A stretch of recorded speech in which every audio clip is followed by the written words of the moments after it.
নামাজি ব্যক্তির সামনে দিয়ে চলাফেরা করা নিষেধ। এ ব্যাপারে হাদিসে কঠোর নিষেধাজ্ঞা এসেছে।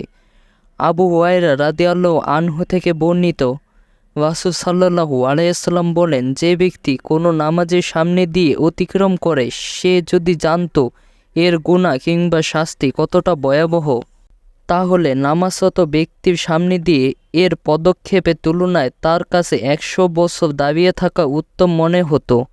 তবে বিশেষ কারণে নামাজের সামনে দিয়ে চলাফেরা করতে হলে সূত্রা ব্যবহারে নিয়ম রয়েছে। গুনাহ থেকে বাঁচার জন্য সূত্রা ব্যবহার করা জরুরি। সূত্রা একটি আরবি শব্দ, এর অর্থ হলো আড়াল।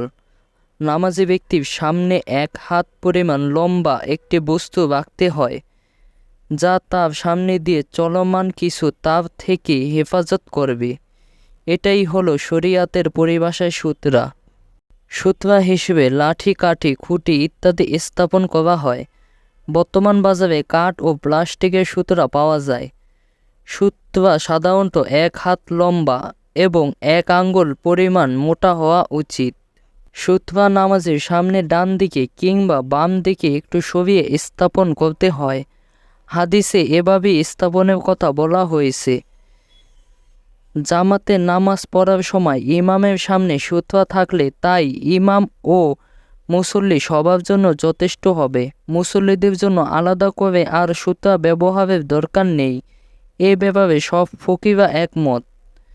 মসজিদের প্রশস্ততা 40 হাতের বেশি হলে মসজিদে নামাজরত ব্যক্তির 2 রাকাতের সামনে দিয়ে অতিক্রম করা জায়েজ আছে। আর ছোট মসজিদ হলে নামাজি ব্যক্তির সামনে দিয়ে সূত্রা ছাড়া অতিক্রম করা জায়েজ নেই। রুমাল বা জায়নামাজে সূত্রা হিসেবে ব্যবহার করার সঠিক কোনো বিধান নেই।